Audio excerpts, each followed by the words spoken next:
This is the Mind of the Meanie. Here are your hosts, the Blue Meanie and Adam Barnard. Peace, world, and welcome everybody to the Mind of the Meanie, your weekly peek into the world, according to former WWE superstar and ECW original, the Blue Meanie. We'll cover wrestling, music, movies, sports, and lots of useless knowledge, all contained in the Mind of the Meanie. I'm your tour guide, Adam Barnard, and he is the Blue Meanie. Meanie! What's on your mind? Fucking game day. It's fuck, y'all. We got to start right up the top. Fucking game day. Game bird. That's right. Go Birds today. Today Stronger at 3 o'clock. than a cup of coffee. Love it. Yeah, man. I know this drops Monday audio wise, but everybody watching this live and in living color Sunday, January 19th, 9:30. Today is the Eagles' second playoff game this year. That's right. Against the LA Rams. Mm-hmm. I keep wanting to say, because there's the LA Rams, LA Chargers, but then I keep wanting to call the LA Chargers the San Diego Chargers, and a whole bunch of confusion in my head. So yeah, Eagles Rams today at 3. Really excited about it. Not only for the fact that, you know, I think the Eagles look good, have a good chance to win this game, but holy shit. Yeah. Last night, the number 1 seed in the NFL, well, NFC, Detroit Lions lost. Holy shit. Crazy. Yeah. Crazy. No, it's just yeah, it was shy. I was watching it and I'm just like, man, I have a feeling Detroit's going to lose this. And I don't know what made me think that, but you know, crazy. There's also the factors of you know, there's factors of, you know, rest versus rust. Did the injuries catch up to them finally? Mm-hmm. You know, half their defense got decimated. But they had a lot of turnovers, and brother, you can't turn that ball over. They turned the ball over like 4 times. So it's just a matter of like, holy shit, they were the number 1 seed every game. Everybody was going to have to go to Detroit. Eagles are the number 2 seed, and if the Eagles win today, then Washington has to come to Philadelphia. Ooh, which I like those chances. You know, I'm being, you know, as a sports fan, of course, cautiously optimistic, as you need to be. Of course. Yeah, when you're overly confident, that's when you fucking jinx things. I was going to say that's why there's. If you've noticed, I haven't said. I'm very careful. Longtime listeners of the show will know that I'm very. I am very careful about what I say during playoff sports because I could be a jinx. So so you've noticed, you probably noticed the last couple episodes as Meanie's talked about Eagles or if we've talked about the Phillies or anything else, I'm usually pretty quiet because I feel like whenever I say anything, I fuck it up. So let me say it. So go ahead, good sir. Go ahead, blue sir. I apologize. Continue. Yeah, man. Well, here's the funny thing. The Eagles are trying to catch the 1 seed. Mm-hmm. And they were behind the Vikings and the Lions. The Lions and Vikings had identical records. Mm-hmm. Final game of the season, Lions won. Lions got the 1 seed, and fucking the Vikings fell all the way down to 5. And just because, you know, division winners get the first 4 seeds, and then the wild cards get the rest. And then, you know, so, and then the fucking, you know, Vikings lose to the Rams, and then, you know, the two teams with the best records in the NFC fucking lost in their first games. So there's the rest versus rust thing also, but like, you know, the Eagles rested their players the last game of the season. They came out last week. Offense looked a little rusty, but I think they got that out of their system. You know, Jalen Hurts hadn't played a snap in like a month. I like the fact that, you know, the games in Philly today with the Rams. The Eagles have been practicing outdoors at the fucking Lincoln Financial Field in the elements. Mm-hmm. And I said this to somebody else, is like, it's like almost like the Rams are going to be like house cats coming in here, because they play in the perfect setting. They play in a dome. Most of eight of their games have been indoors this year because you get 8 home games. Yeah. They played in other towns, cities that had domes. They really haven't had a bad weather game. So it's supposed to be 2:30 today. It's supposed to start fucking snowing. Oh, that's right. Yeah, we get them big ass storms coming, don't we? It's going to be a snow bowl today, bro. Whew. And the last time the Eagles had a snow bowl game here in Philadelphia, Matthew Stafford, who was the Rams quarterback, was the quarterback for the Lions when that game happened. So he's 1-6 in snow games, I believe. So I'm cautiously optimistic, but I'm excited today. Yeah. Yeah, like I said, I'm keeping my commentary to a very, very slight minimum here. But I do agree with Meanie's analysis and assessments here. So we will keep you posted next week on the results. Got my green underwear on and everything, bro. Listen, inside out and backwards, right? And I'm glad you were able to retain those, because as we know, we don't always know where they end up in the ethos of the world, with the curse of the Blundies still out in the universe. But I want to thank you. We got a ton of people here this morning. Want to say thank you to all of our viewers right now on both the One True Sport YouTube page and also Mind of the Meanie, and also our viewers on Twitter, on the One True Sport Twitter account as well. We want to thank you for joining us today. You can see at the bottom here as you're scrolling. First, if you're watching us on YouTube, go ahead and hit that subscribe button right underneath my big old fat head here.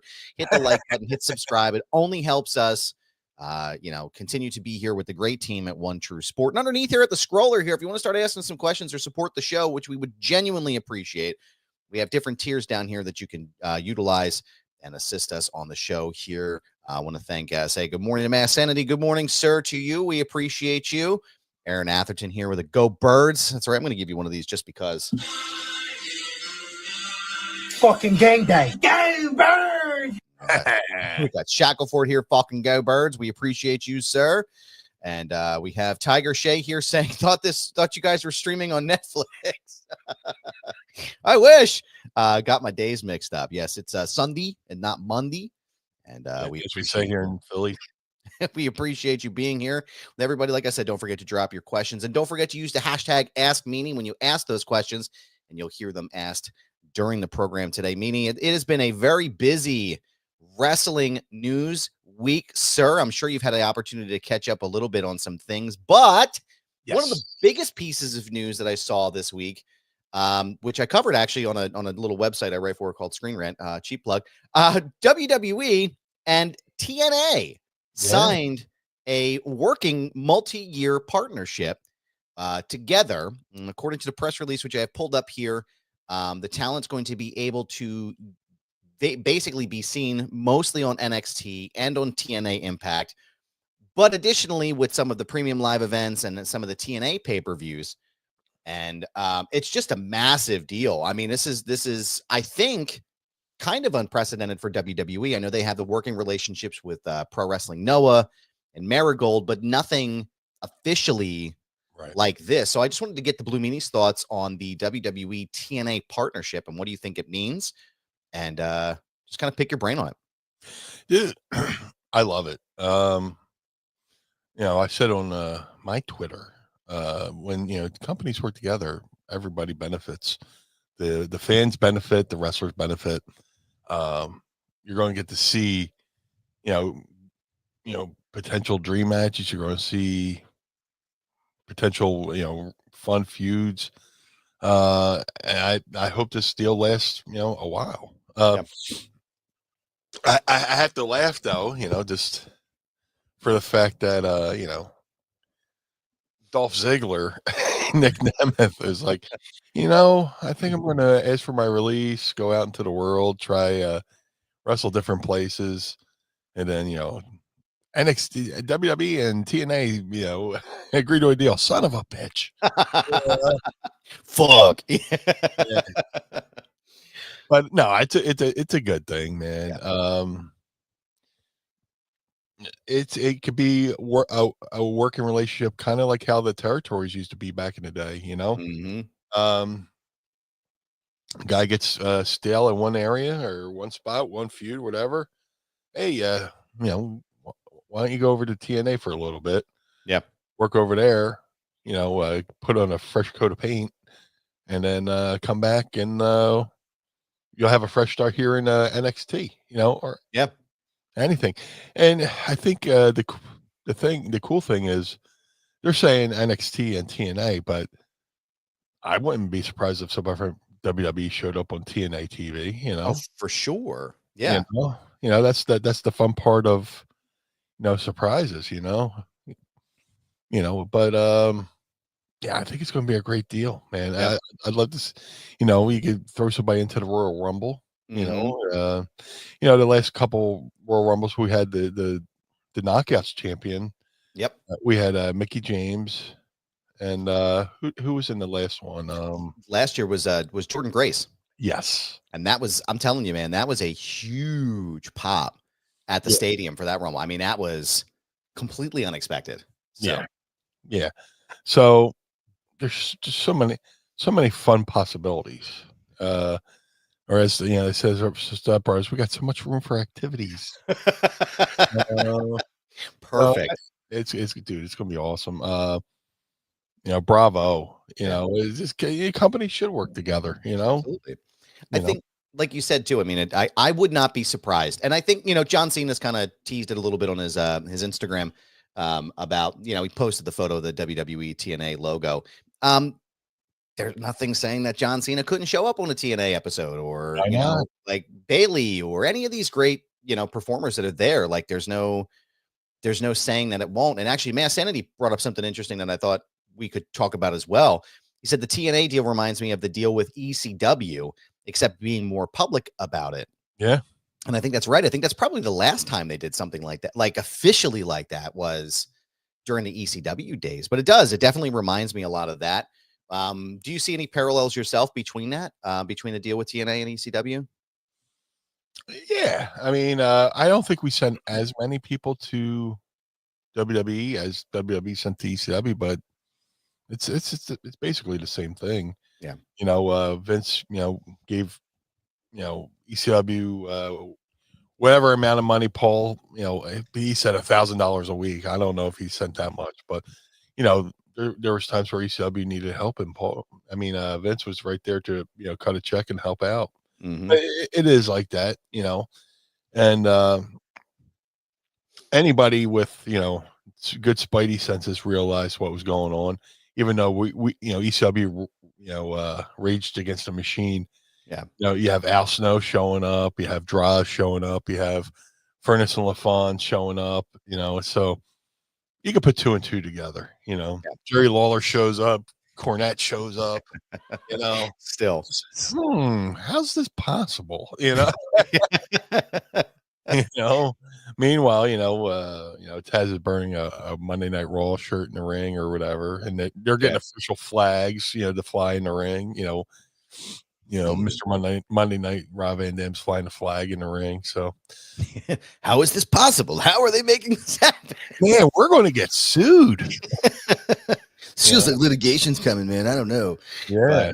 But, now and then we got a couple people in the chat here. Mass Sanity says Joe Hendry has to be in the world. I would imagine, I can't imagine a world where he's not at this point. Can you imagine the whole stadium waving the arms? Yeah. They're going to have to do like an extended intro because, he's usually in the ring by the time they do the arm waving. So, I want to see a whole stadium full of people doing that. Yeah. That'd be fucking great. I think that's I would if I were a betting man, I would put money on seeing that in the next 2 weeks. And then we have here's Tiger Shea saying Hardy's the Hardy Boys were talking very highly of the opportunity or the future of the partnership on Chris Van Vliet's podcast. Yes, and I've heard some rumblings amongst folks that the Hardys are very interested in doing something there. Would be fun to see a Jeff Hardy, John Cena one more run match back. Yeah. That would be a lot of fun. But again, the opportunities are endless. I'm looking forward to it. Brackus and ECW, Meanie. What do you think about all that? Brother, that dude could fart, bro. He, Brackus was this, yeah. He was this, what you call it? He was a German bodybuilder, and they said, Vince, is a body guy, so they sent him down to ECW to work, and he'd be in the locker room, and he's bodybuilders are always trying to protein up and stuff like that. He would sit there and drink fucking egg beaters, Oof, like right out of the fucking carton, and you'd stand there, and he would just fucking napalm you with you just see guys going, oh, well, oh, when Balls Mahoney says your fart stinks, you must smell, because time that to man, see a physician. Yeah, have to go get a physic, go get a damn physic, Meanie. Yeah, fucking Jesus Christ, he was fucking brutal. That's And funny. for as big a guy who I would go up to him and imitate him, but he would always give him this voice. I am off her. No. Wait, this is Al. Yeah, he'd be like, I am Brackus. I must break you. I will break you. I am Brackus. And he would do it and Brackus, it was a good sport, would just laugh. And he wasn't really, I don't even think I heard that man talk. Oh my God. I smelt the man, but I never heard the man. That's amazing, man. Brother, I want to see. I want to see one of those. Where are they now? Yeah. Whatever happened to him? What was his real name? I don't even know his real name. I'm gonna go to the Google machine. You know who I want to know what happened to? They were talking about it the other day on during the Netflix stuff. Was Damien Demento? Yeah. Like, whatever happened to that guy? Like, where the fuck did he go? He got into movies. He was in Die Hard in New York. Oh, no shit. Yeah, he was one, like when they were doing the chase, and the bald guy leaning out the car with the shooting the gun. That was Damien Demento. No shit. And he had either Twitter or YouTube where he's just cutting promos on people. Yeah. And it was he went the movie route. No shit. Yeah. For him. Yeah. Mass Entity says Brackus' name is Achim Albrecht. Achim Albrecht. Achim Albrecht. Which makes me think of Gary Albright, but I don't know why. Thank you, Mass Entity. Thank you, sir. We appreciate you. The boss says I miss Kurgan. Yeah, there's another name I haven't heard in a long time. He was just on the another guy went to the movie route. He was in Sherlock Holmes. Yeah. He accidentally punched fucking Robert Downey Jr. during the fight. No shit. Yeah, but dude, what a great guy. Kurgan's a great guy. Yeah. Very funny. I forget where it was. There's WWE would let you do indie shows. There's a period where WWE would let you do indie shows, and he's working with somebody, and the guy was like, slapped him in a chin lock. He's like, and the referee goes, Kurgan, you want to give up? He goes, or how you doing? He goes, oh my God, what's the song from South Park? I'm super. Thanks for asking. The referee had to cover his fucking face because, and the guy who had the chin lock had to fucking oh my God. Yeah, I'm super. Thanks for asking. Why he's in the chin lock? Nobody else hurt. He did it respectfully, where the fans sit here and make a mockery of it. But it's like, I'm super. Thanks for asking. Referee almost fucking keeled over laughing. That is amazing, man. I love that shit. But yeah, I got to ride with him once. We went to dinner, and just fucking mellow, chill guy. That's cool. He's like me. He's on the drama-free diet. Yeah. Hey, that's the best kind of diet. Yeah, that's the best kind of diet. But I do have to bring this up because I know a lot of people are asking about it. I know it's a very controversial thing currently. JBL, Just kidding. No, I'm just kidding. Just kidding. And Had to get at least one in there. No, we're talking about Corey Graves. yeah, Corey Graves had some commentary recently on the old Twitter machine, because as we know, we don't call it X here, pal. He tweeted some stuff, some feelings that he had about being quote unquote demoted to NXT and not being included in the Raw commentary team. Looks like he deleted those tweets, but according to some reports, he was removed from the NXT lineup and is potentially suspended. WWE has not commented on it publicly, nor has Corey Graves. Just want to get your thoughts on Corey Graves' tweets, what you thought about that. I don't think that NXT is a downgrade in any way, shape, or form, but no, I could imagine being upset about not being included on, the Netflix deal, obviously. But what are your thoughts? the whole thing's unfortunate, but I'm still on the fence of if it's a work or not. Yeah. People speculate, oh, maybe Corey Graves is getting back into wrestling. Maybe he'll wrestle Pat McAfee. Mm-hmm. Because they both can work. And recently, Corey was just cleared to wrestle again by an independent neurologist, and that was a couple of years ago. That made waves here and there, but look, I love Corey Graves, good dude.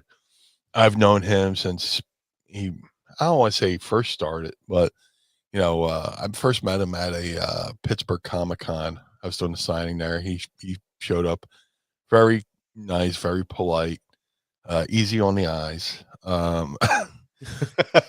When we started doing shows in Philly for 3PW, I was like, oh fuck, I booked that. He was wrestling as Sterling James Keenan. That's what it was. I had it in my head. I couldn't spit it out.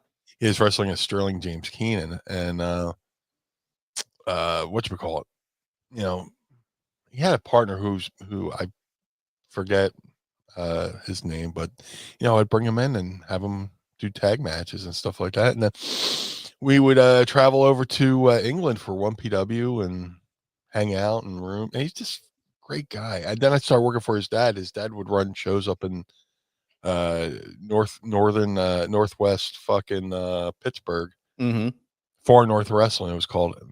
I got to know him. I got to know his brother Sam Adonis. Before Sam started wrestling. When I had my lung issue back in 2005, I had to get lung surgery. The family sent me a fucking care package, like a fruit basket. Just say get well. Yeah. Holy shit. How kind is that? Seriously.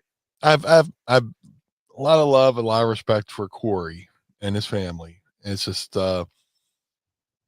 emotions and the cell phone are not should be two separate things. And I get it.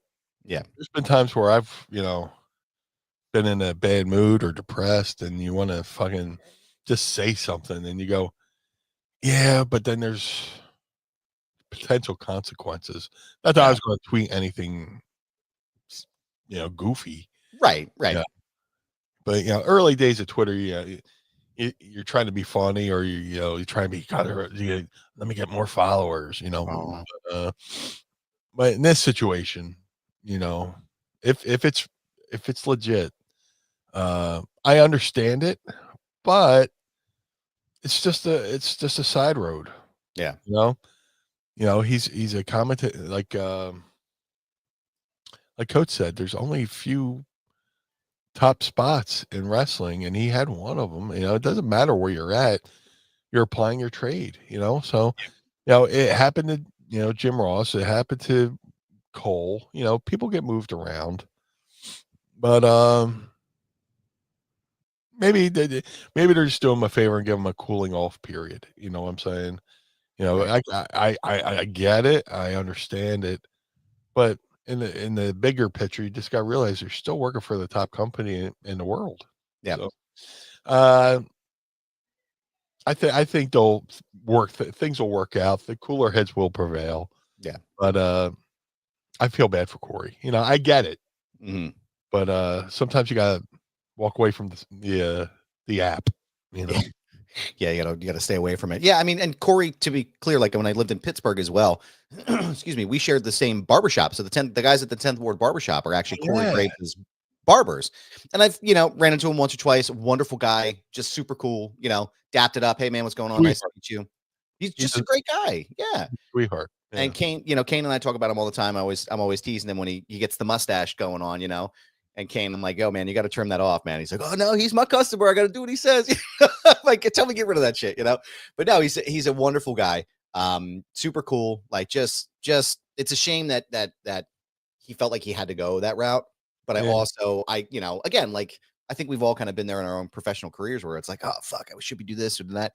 But that was also the first thing I said too, was like, I don't know if this is a shoot or a work or what it is. And some people are saying, even his brother said it's not a work. And, I don't know. I would hope that it isn't, but I would like to see Corey Graves come back into the ring at some capacity at some point, especially if he's been cleared. But we will definitely keep up to date on that. Just want to make mention, we broke 110 viewers here, Meanie. That's gonna be a fart noise right there. Actually, maybe a yo cuz too. Yo cuz. Thank you for tuning in. We appreciate you. Like I said, don't forget to hit like and subscribe and stay tuned with us here. One thing about someone who is actually retiring from modern or current wrestling, rather, listen to me, modern. Christopher Daniels has officially retired from in-ring competition. It was reported by Sean Ross Sapp earlier this week that he is effectively retired after this past Thursday's AEW Collision taping. He fought Hangman Page in a Texas death match. I know you and Christopher are buddies, and I wanted to get your thoughts on Mr. Daniels' retirement or apparent retirement. Yeah, man, what a career, I've known Chris since at least 94. When I was training with Al, we would go, Al sent us over to Chicago to do TVs for a promotion called Windy City Championship Wrestling for Sam DeCero. And we pull up, we get to the show and meet a young Christopher Daniels. And this is pretty cool. He wasn't Fallen Angel yet, but he was wrestling as Christopher Daniels, and then he would wrestle as this masked character called the Fallen Angel. And then they had one show where the Fallen Angel gets unmasked, and it's Christopher Daniels, and the crowd's like, ah, because Christopher Daniels is the babyface, Fallen Angel was the heel. He gets revealed as this heel character, which it's pretty cool to say I got to see there, be there to see him unveiled as the Fallen Angel. He's had a hell of a career. One of the pioneers of Ring of Honor. Got to do a lot of shows with him. When I went to WWE, he was always he would show up at the TVs, and we would hang out. But just to think of everything he's done, everywhere he's been, and to finally get the call to career on your own terms is a bonus, So, man, I wish him nothing but the best, Yeah. I don't know how I'm going to, if he's in ring retired, I don't know if he's going to be working behind the scenes, but hopefully I get to see him again down the line. Yeah, it's I know that, what's his name here? Let's see. Got a couple comments on him here. The match was almost hard to watch the way they beat up Christopher Daniels. Yeah, I'm sure doing the job on the way out, but he's had a pretty impressive career in the early 2000s. If it were the early 2000s and I started a wrestling company, Christopher Daniels would be somebody I would have considered building the company around, says Masked Sanity. So let me see here. My screen is frozen. I apologize. Yeah, I know. But again, I would imagine, just like a lot of the other guys with like Abyss and some of these other guys that aren't actually performing in the ring anymore, I would imagine he's going to end up as, talent relations, or maybe even just a producer backstage. I mean, that's especially for someone like him. I can't imagine that it wouldn't be the next step for him. But I could see that, him having that Texas death match and going, you know what, I'm done. I appreciate it, guys. Thank you. But this has been delightful. Thank you. I'm good. I'll see myself out. Yeah. Where is catering? Has anyone shown? Yeah. No, he's had a pretty impressive career, man. He's let me see. He had a 3-time reign as the Impact X Division champion, 6 reigns as the NWA World Tag Team Champion, 2 reigns as a tag team champion in Impact, and he was the Ring of Honor World Champion. So that's an impressive. Those are And he had some a run as Curry Man. as what? In Japan, he had a character called Curry Man. Oh, I see. A masked character. And he did a dance which he admitted was loosely based on the Meanie dance. So that's cool. yeah. So I was like, oh, that dance looks familiar, huh? Yeah. Yeah, I'm just throwing it out there. I think you may have taken a little bit from me there. No, that's funny. Yeah, no, so we'll keep up to date on that. And then one other thing I wanted to get into here before we get to Ask Meanie, because we got several questions here today, which is great. Penta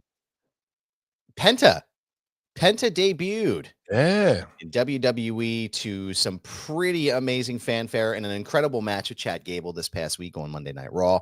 Wanted to get your thoughts. If you saw the match, what your thoughts were about Penta and specifically his presentation coming in the door at WWE.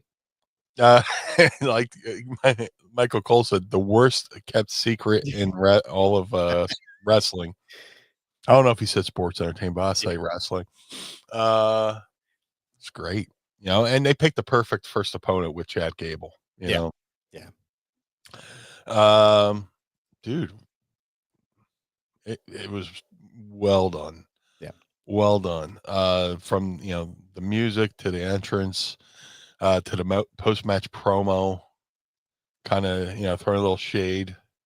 This is what it looks like when you're what do you say, a Mexican with determination or something like that. Yeah. And they waited for the right town, San Jose. I'm sure he worked a lot in the San Jose area, and just the reaction was awesome. To see his kids at ringside was awesome.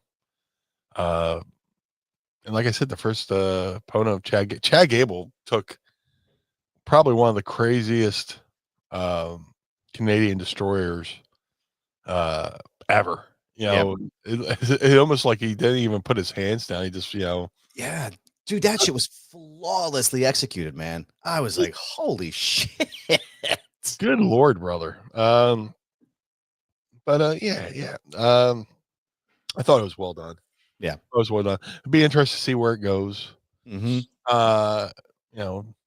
WWE smart. I'm sure they'll produce a line of masks, and he'll be in the video game, and there's a lot of opportunities there.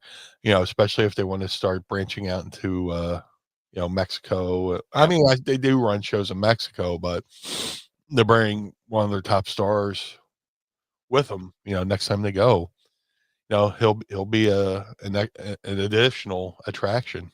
For WWE. It's just I'm very happy with it. I'm very happy. I was just trying to think of a fancy word, but I couldn't find a fancy word dictionary. Is still back at McCuskers, No, I mean they put the news out about his merchandise earlier in the day, and everybody's like, "Oh my god!" They're like, "Oh my god, it ruined the surprise," and this, that, and the other. I'm like everybody fucking knew this was coming. Like it doesn't. It's not that big of a deal. Yeah. Michael Cole literally said it's the worst kept secret in all of professional wrestling. So. Right. It wasn't like they put up this stuff about CM Punk before he came out before the Survivor Series. Like, come on, like this is silly. And then he came out and he crushed it, and he had an incredible match. I thought they did a fantastic job, and again they gave him the Jade Cargill treatment. Like it felt like they just let him be who he needed to be, and I think they did a great job with it. But Matt Sanity's got a good point. Oh yeah, here we go. He says Jim Cornette had a good point about Penta's apparent botched springboard move. I did see a lot about this on the old Twitter. He said Penta isn't used to WWE's ropes. He's mostly worked in rings with Cable. That's 100% a great point, because I went to WWE and I would have to do the Meanie salt, and it's like, dude, if those things aren't tightened the right way, you get on there, it feels like fucking you're standing on spaghetti, Yeah. Cable gives you that nice little boing. Like with Cable, you have no choice. Right. Rope, You have to put a little extra oomph into it. So yeah, and the size of the ring too. I don't know if he's used to working in 20 by 20 rings, but that ring is their WWE's ring's massive. And it's hard to tell on TV by the way it's angled, but once you get in there, you're like, man, there's a lot of fucking room in here. Yeah. So that, when I got to WWE, I had to learn how to work half the ring, Instead of shooting some guy from corner to corner, I'd shoot him from the middle of the ring to the corner, Yeah. Yep. Instead of shooting somebody from the ropes from rope to rope, shoot them from the center of the ring to the rope, So if you want to be a real asshole, you do some fucking up down drills, shoot them off, drop down, get leapfrog. And the guy's running back and forth. He's probably like, you motherfucker. Why are you doing this to me? You piece of shit. If somebody did that to me, I would just stop, walk through the ropes, and go to the locker room. Just like, fuck you. I'm out of here. Yeah. Matt Sandy's got a couple follow-up questions here. Catering. What was the size of the What was the size of an ECW ring in comparison to the WWE ring? 18 by 18. Okay. ECW was 18 by 18. And WWE rings were 20 by 20? 20 by 20. So if you're in the 18 by 18 ring, you could go rope from one side of rope. I am still in McCuskers right now mentally. First day with the new mouth. I get it, man. Oh yeah. I had a couple barley pops last night. So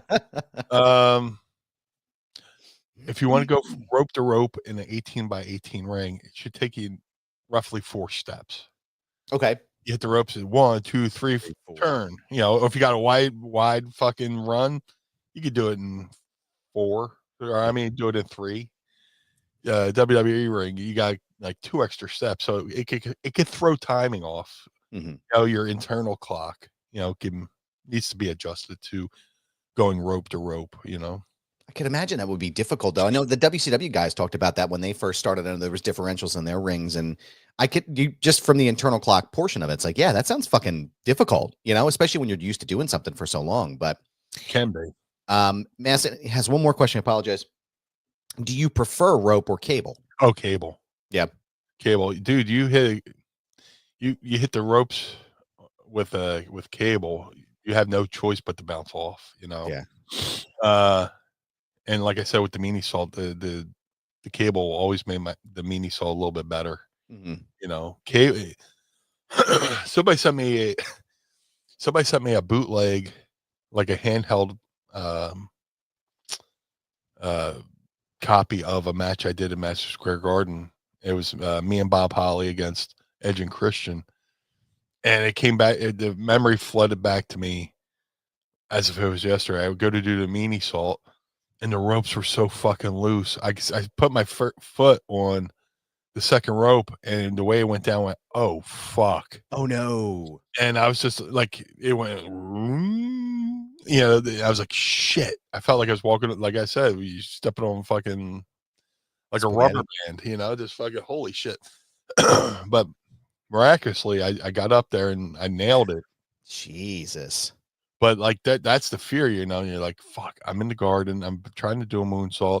You can't get down because you've already, told the people you're going up, and essentially we were the baby faces in the match. So, but I'll take cable all the time. The ECW ring was perfect. It's basically cable wrapped in garden hose. Wow.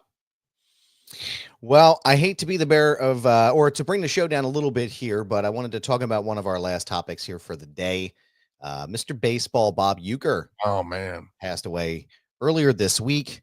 Wonderful, just a wrestling fanatic. One of the most famous visuals from WrestleMania of all time when Andre the Giant, chokes the shit out of him, and then also too with Major League. Like just that's actually initially where I knew him. Was from Major League, because I don't know why I was watching that movie at my age, but that was where I initially knew who he was. And then going back and watching wrestling again, I was like, oh wow, that's Bob Uecker. That's pretty cool. He's for me, it was the Miller Lite commercials. Tastes great, less filling. Oh, that's right. Yeah. Oh, I got a ticket right in the front row. But I want to get your nosebleeds. Want to get your thoughts on the passing of Bob Uecker. Just see what your thoughts are. Oh, dude. you know, he was a great ambassador for baseball and pro wrestling because with pro wrestling, he got it. You Yeah. know, when anytime you get a celebrity who comes in who gets the business, like you know, Bob Uecker, Regis Philbin, you know, they just play. They have fun playing along. You know, Yep. and you know, me being a little bit older, I knew Euchre from uh I knew him from the Miller Lite commercials, and you know, just oh, I got a ticket right in the front row, and you see him sitting in the last row of the stadium. You know, just he's kind of like the Rodney Dangerfield of baseball. No respect, no respect. Funny guy, witty guy. Do yourself a favor if you want to hear some good Bob Euchre stories. Look up Norm Macdonald, Artie Lang Yes. with Bob Euchre. They got to sit in the booth with him, and I'm not going to even attempt to tell the story, not because it's risque. You know, I have no problem. You know, not because there's just swearing or whatever, but it's just I cannot do justice to the story the way Artie Lang tells it. So Yeah, just the character, dude. I wish I could have met the guy. You know, I'll go to Phillies game. I went to a Brewers game, a Phillies Brewers game at Sunset Bank Park. And if you hang around long enough near the not talent really, customer service desk or whatever, sometimes the opposing announcers will walk by. You know, I've seen people walk by, you know, because I got a friend who worked there at the desk, and I would just stand there and bullshit before we go home. And you know, you see like the opposing play-by-play guys walk by. I said, man, I gotta hang out and meet Euchre, but I never got the opportunity. But yeah, man, just then he was, you know, came to wrestling, killed it. His Hall of Fame speech was awesome. Yep. You know, and again, his deal with Andre. Yeah. Fantastic, you know. Classic. A lot of people don't know that he played for the Philadelphia Phillies. I was just gonna say that. I was just gonna bring that up. Yeah. Yep. And and he had a great line of like, guy fell from the top row of the ballpark and to the ground, and people booed him when he got up. Yeah, he had some good lines about Philly fans, you know. I forget what the book was. It might have been. I'll have to think of the book, but there's some really good zingers in there, you know, about his time playing in Philadelphia. That's amazing. And yeah, man, what a loss! Oh, what a life! He was 90. Yeah. So he had a good life, man. He had a good life. He because his baseball career wasn't that good. That's what I was gonna say. Matt Sanity said Bob Uecker made a great career out of being a bad baseball player. Yeah, he did. You know, He did, man. He absolutely did. When life, takes you one way, you can always get something out of it. You know, you make it work. That's right. And he said he got a World Series ring with the 64 Cardinals. Hey, man, that's a fucking win right there. That's it. You don't have to do anything else. Yeah. Phew. I know. Norm. There's also another good story on Twitter right now that I saw. Speaking of Norm Macdonald and Artie Lang, he tells us there's a great story when Norm is on. I think he's with David Letterman, and he tells a story that Euchre told him about Mr. Belvedere. Was the classic television show. Oh yeah! Holy shit! I forgot about that. And I'm not gonna, again, same thing like Meanie. I'm no selling it right now. I'm not going to give you any context on it. I want you to go and watch it. I laughed so hard watching him tell that story because Norm is just fucking great, right? Like Norm was one of the best. And him doing a Euchre impression, talking about I can imagine him just being there like, I can't believe this. I can't believe this is happening. You know? But also Euchre was a great fucking David Letterman guest too, you know. I'm sure he did Carson too. So yeah. Dude, do yourself a favor. You know, if you want to have a good laugh today, go look up some Bob Uecker interviews. You know, especially on Letterman, on Johnny Carson. Yeah. You know, what a great guy, man. It's so fucking awesome. But Norm telling the story, Artie telling the story, they have some fucking great stories about Bob Uecker. It's really again, go out of your way to check it out because it was Oh, absolutely. Great. Do yourself a favor. And then Mass Sanity says, yeah, he was a Carson regular, which again, I'm not surprised. Not surprised in any way, shape, or form. But yeah. Rest in peace to the great Bob Uecker. But Meanie, I want to ask you real fast because Yes. we're coming up to the 45-minute mark here. I got a question for you, if you don't mind. Yeah, of course. Yeah. Are you ready to ask Meanie? I would love to. It's time to ask me anything. Ask me something. This is a drizzling shit. I can't remember what regular air smells like. Don't forget to tweet us your questions using the hashtag #AskMeanie, and you may hear them on the program today. Got a couple of good questions here. We got our super chat here. Got a $2 super chat from Maddie Jazz Cabbage. Oh, thank you, Thank sir. you, sir. Do you want to just because I want to hear it, do you want to hit him with the Vince McMahon Blue Meanie clip? Yeah. I need to tighten this up. The Blue Meanie. I'm going to get that one. I'm going to get the Downey clip where he's talking about the Blue Meanie on the ship. I know it's not about you, but I pretend that it is, and it's fun. Yeah. So I'm like, hey, I tell my kids, I'm like, hey, Iron Man just said Blue Meanie's name. So There you go. Matty Jazz Cabbage, thank you for the $2 super chat. He says, what are your thoughts on the South Park episode about WWE? I feel like I should give you $2 back because I didn't see it. I honestly haven't seen it, so I wish I had an opinion. I know they had an episode about wrestling, if that's what he meant, but that's what I think he's talking about. Yeah, I mean, it is what I mean. When South Park lampoons you, it's I would take it as a point of pride. Yeah. They only I mean, hell, if they took a beating to Family Guy too. Yeah. And what's his name who does Family Guy? Seth MacFarlane. Yeah, he was like, "Oh, what are you gonna do?" What am I gonna fight back on this one? Yeah, no. Yeah. Well, the thing is, the South Park guys do everything in studio. They get to do an episode today and have it up on Cartoon Network tonight. Yep. Where Family Guy is, drawn, sent, overseas to get colored, and like you'd be like fighting a bazooka with a musket. Seriously, you're bringing a knife to a gunfight when you come at South Park. Like there's just, and again, the more you say, the worse it's going to get. So it's just like, why bother? Like Seth MacFarlane had the right idea there.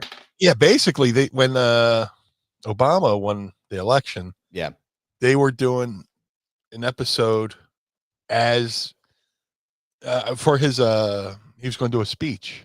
Yep.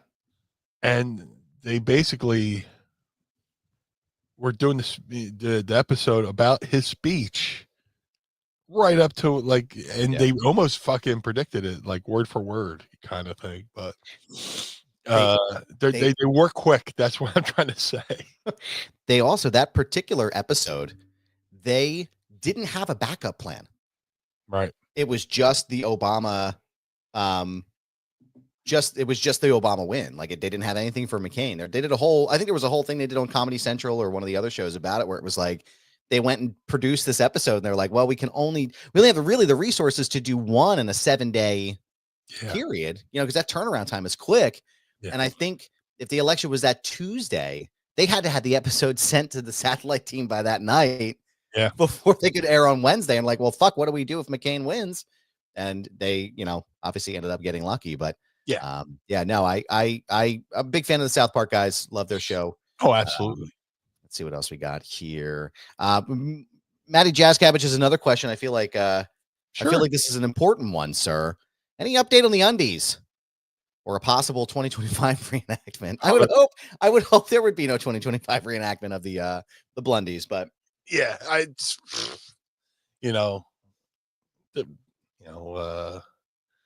there's never not a time where I almost shit myself. So it's just, it's just like you let one out and you let a little slow leak out and you're just like, ooh. Look, I'm using a personal day here. Yep. Yeah. I've startled Mrs. Meanie out of a deep sleep with me trying to let one go and thinking, oh, that was a shit. And how a cat can jump backwards and to the right? That's me getting out of bed, running to the bathroom, thinking I just shit myself in bed. Dude, that's the Boom. worst. She's like, what? Nothing. Everything's good. Everything's good. She can tell. She could tell. Yeah. Oh my God. I'm That is getting out of the bed ass first, yeah.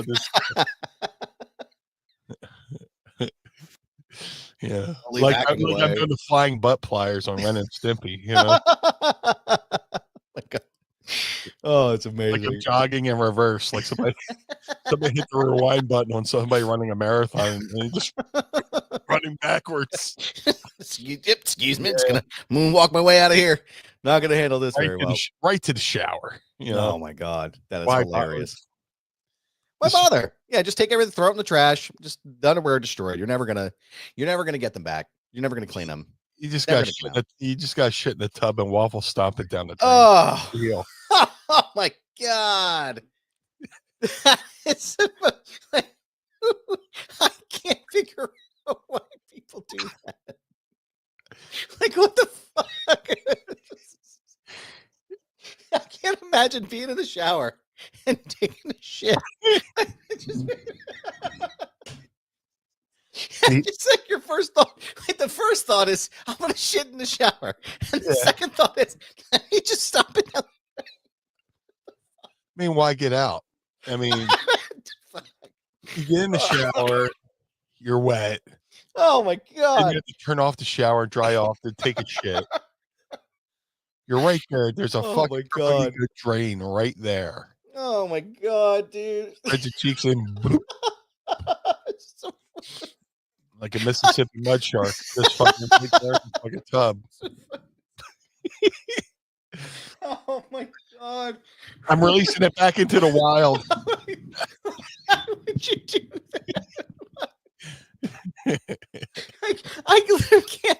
I hear that stuff and I'm like, why would people do that? There's always when it lands.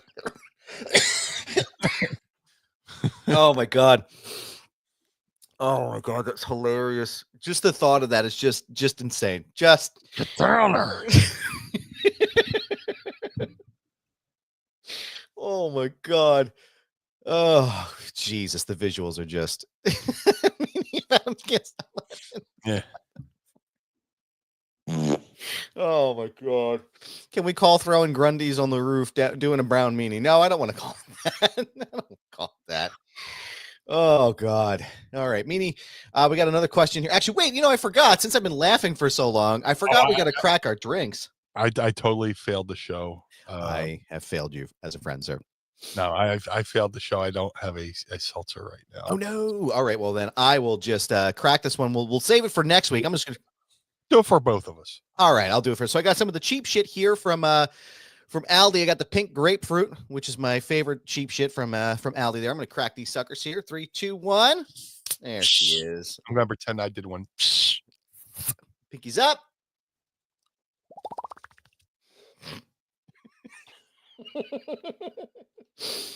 Here's me drinking mine.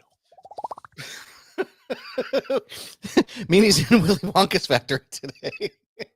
Drinking a seltzer. Oh my God. All right, Jazz Cabbage, just another one. Normal question this time. What is your favorite Royal Rumble moment? Oh man. Ooh. Oh, that's a great question. Mm-hmm. There's been so many. Personally, it would be me getting caught on camera tickling Edge and Draws to get him to leave me the fuck alone. Yeah, you see me on camera tickling them. Yeah. But from a fan's vantage point, yeah, that's a good question. Probably Flair winning. Yeah. Just probably that was probably one of the best Royal Rumbles ever.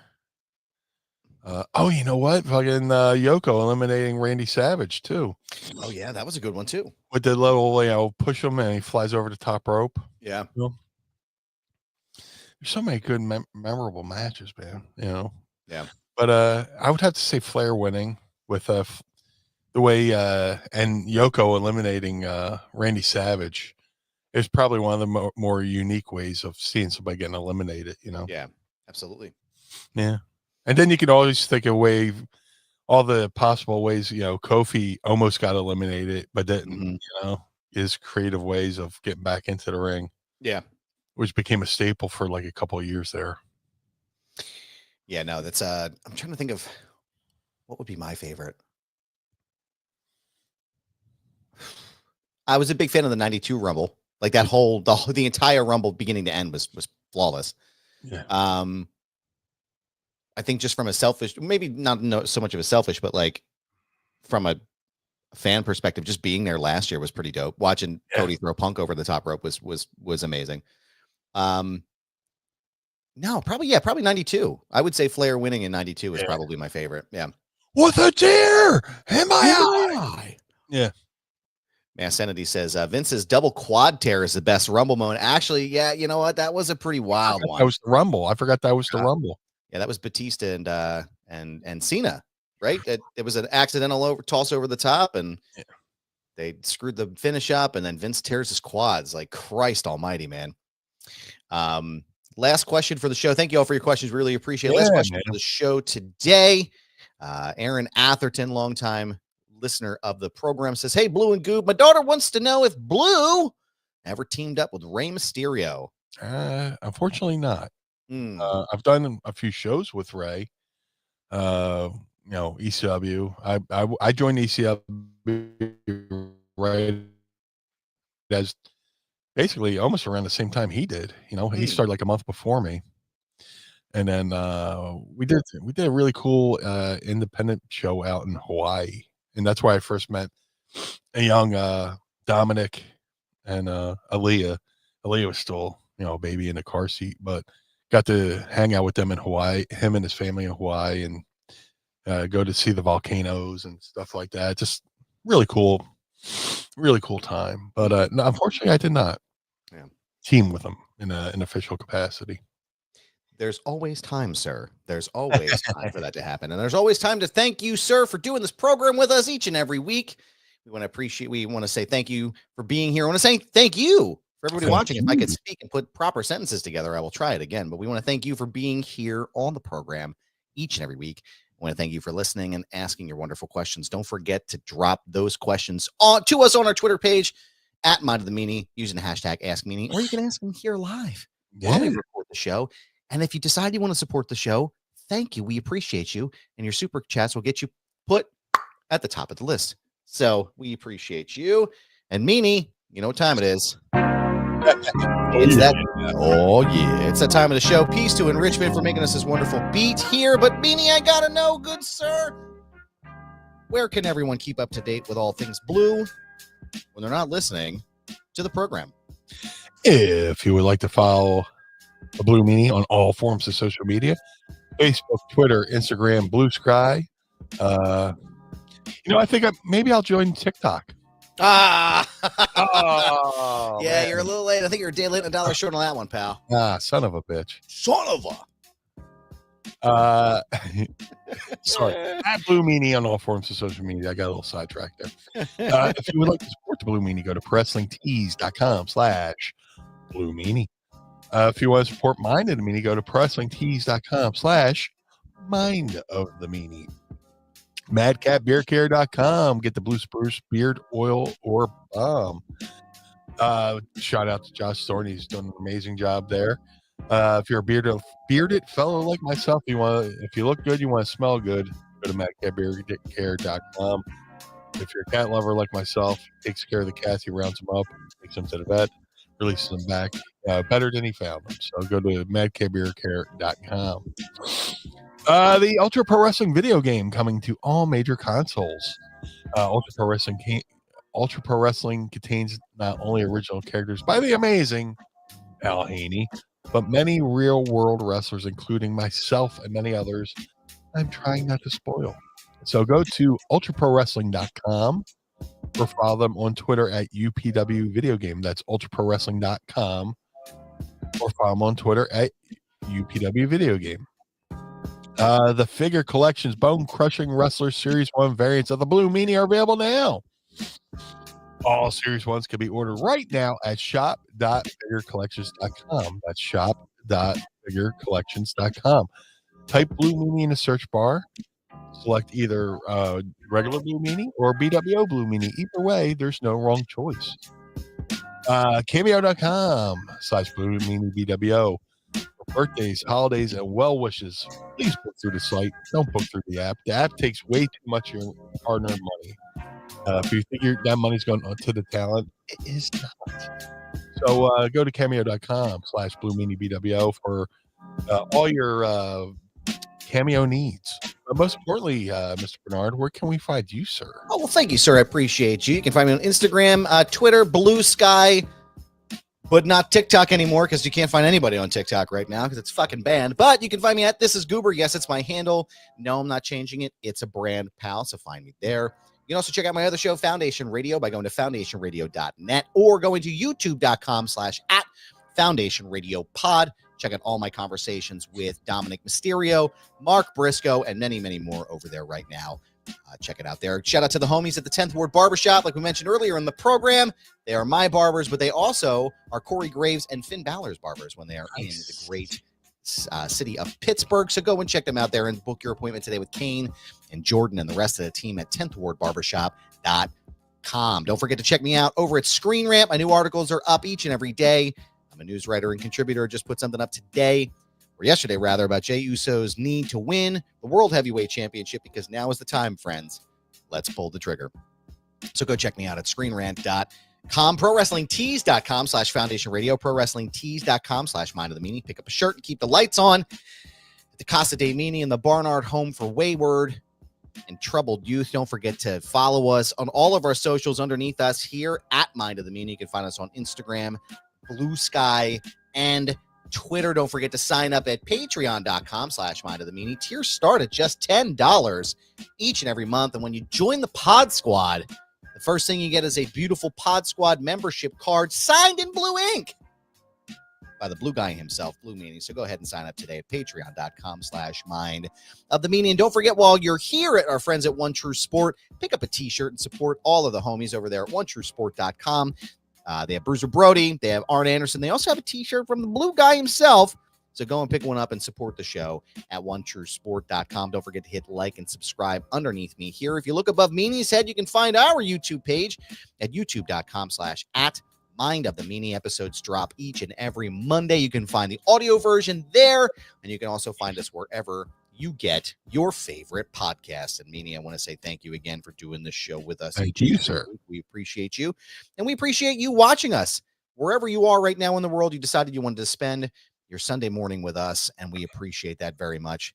We want to thank you, as always, for being here for the Blue Meanie. I am Adam Bernard. Join us again each and every week as we take a trip through the mind of the Meanie. Go Birds. Oh, wait, yeah. Hold on. Fucking gang day. Go Birds! Yo, cause. Peace. Blue World Order.